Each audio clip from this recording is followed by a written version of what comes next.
Alors bonjour à tous. Alors suite à pas mal de questions que j'ai pu avoir concernant la whey protéine, j'ai décidé de faire cette vidéo. Donc avant d'aborder cette question, nous allons tenter ensemble de définir ce qu'est la protéine.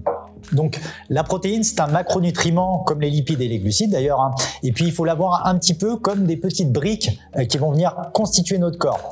Elles sont constituées de petites molécules formant les maillons d'une chaîne qu'on appelle des acides aminés. Donc la protéine, elle contient 9 acides aminés dits essentiels. Alors qu'est-ce que ça veut dire essentiel? Tout simplement que le corps ne sait pas les synthétiser par lui-même. Donc il va avoir besoin d'un apport exogène afin de pouvoir en bénéficier. Alors quelle est la fonction de la protéine dans le corps?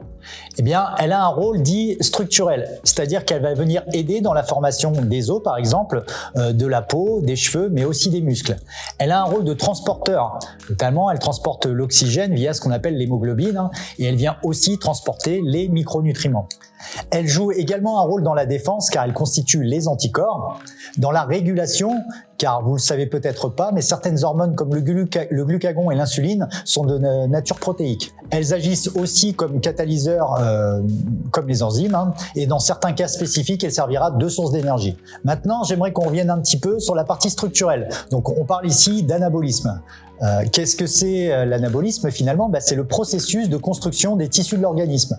Alors, il faut savoir que lors d'un effort physique, nous créons des micro-lésions dans les fibres musculaires et l'apport des protéines permet justement de réparer ces lésions et de reconstruire le muscle afin de le rendre plus fort et plus résistant.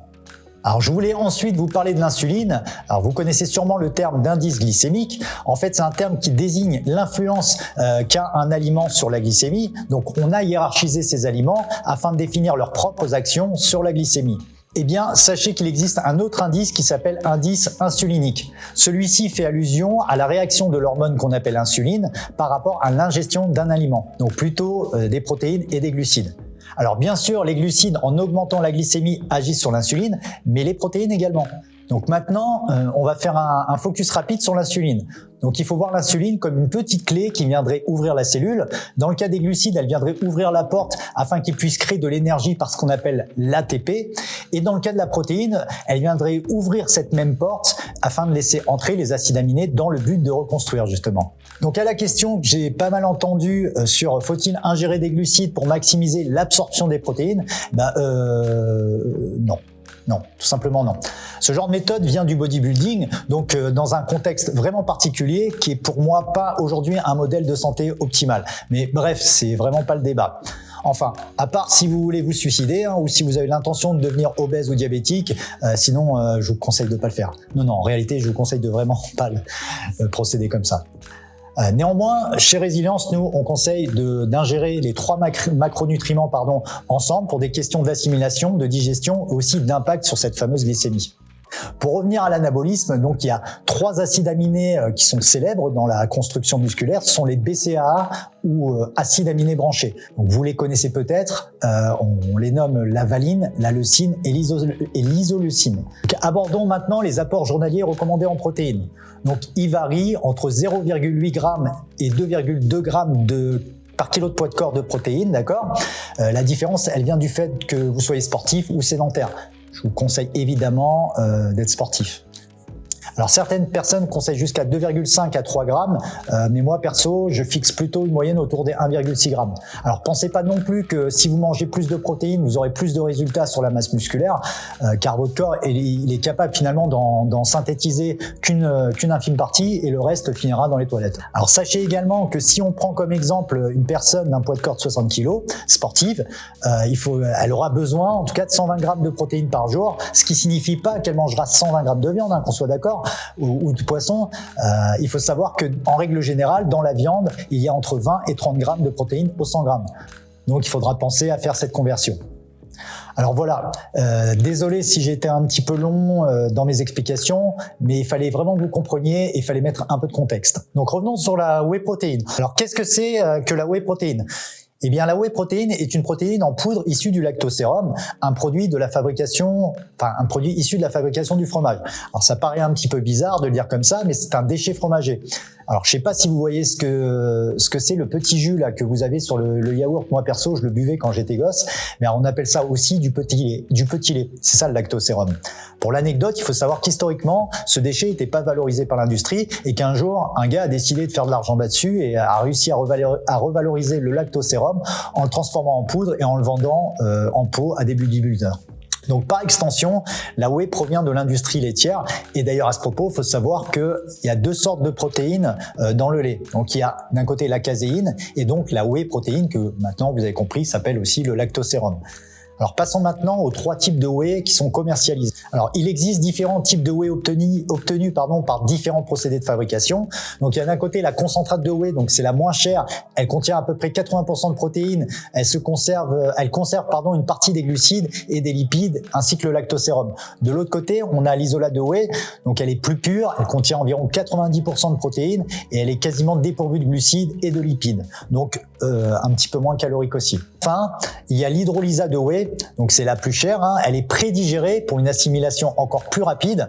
Alors techniquement, qu'est-ce que c'est que l'hydrolyse ? C'est une méthode qui sert à casser la liaison moléculaire afin d'y intégrer une molécule d'eau pour rendre le produit plus digestible. Alors, il y a aussi la notion native qu'il faut avoir en tête. Donc, la whey native, elle est obtenue directement à partir du lait frais, sans subir de dénaturation thermique ou chimique lors de sa fabrication. Donc, elle est encore plus pure. Ensuite, il y a la whey végétale, alors qui contient moins de protéines, mais il faut savoir que dans la protéine végétale, le spectre d'acides aminés est complet, contrairement à ce qu'on entend.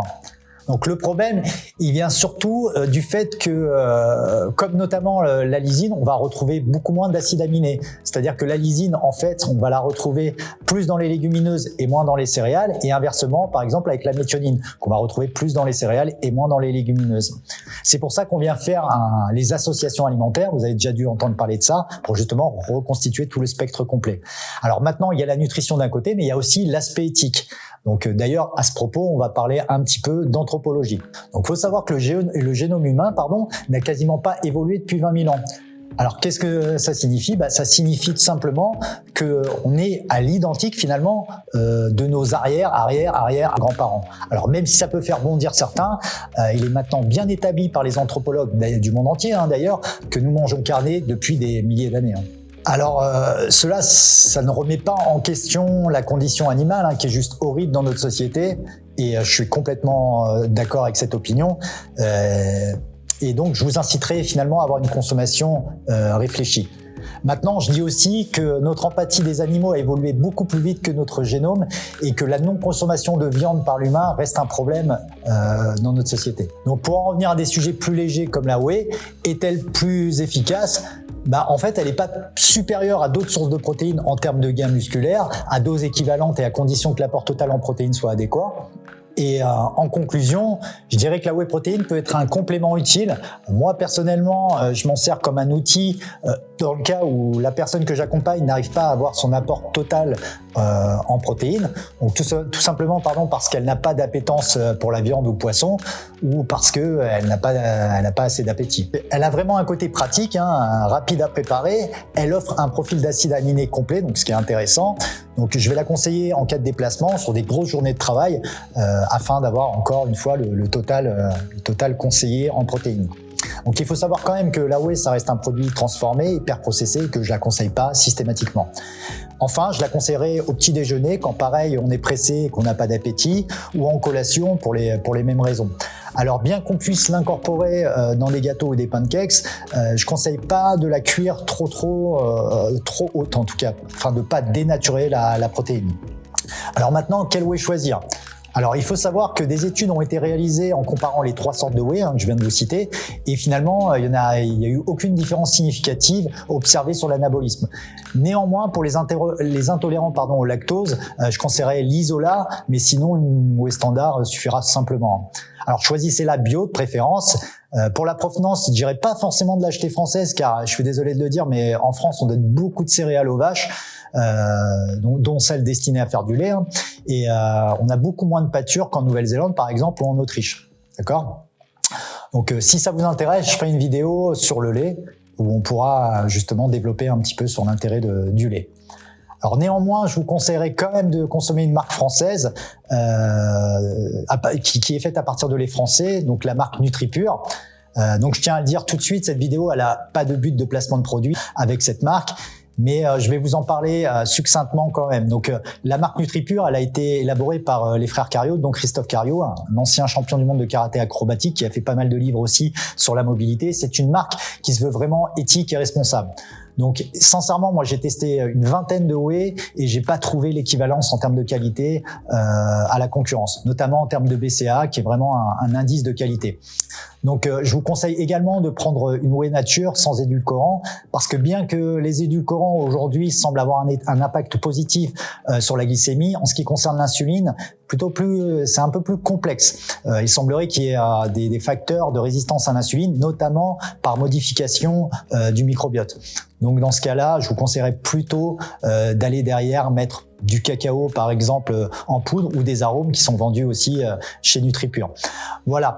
Donc vous l'avez compris, la whey pas en toutes circonstances, elle peut vraiment être un outil dans un certain contexte, mais voilà, il faut pas la voir comme le produit miracle en tout cas, et c'est pas ce qui va vous faire gagner du muscle. Et voilà, à ne pas considérer absolument dans une diète. Voilà, j'espère en tout cas que cette vidéo vous aura servi. J'ai essayé d'être le plus exhaustif possible afin de pouvoir récompenser notre travail, parce qu'on prend quand même énormément de temps pour pouvoir vous expliquer tout ça. Merci de partager, de liker et de commenter. Passez une bonne journée.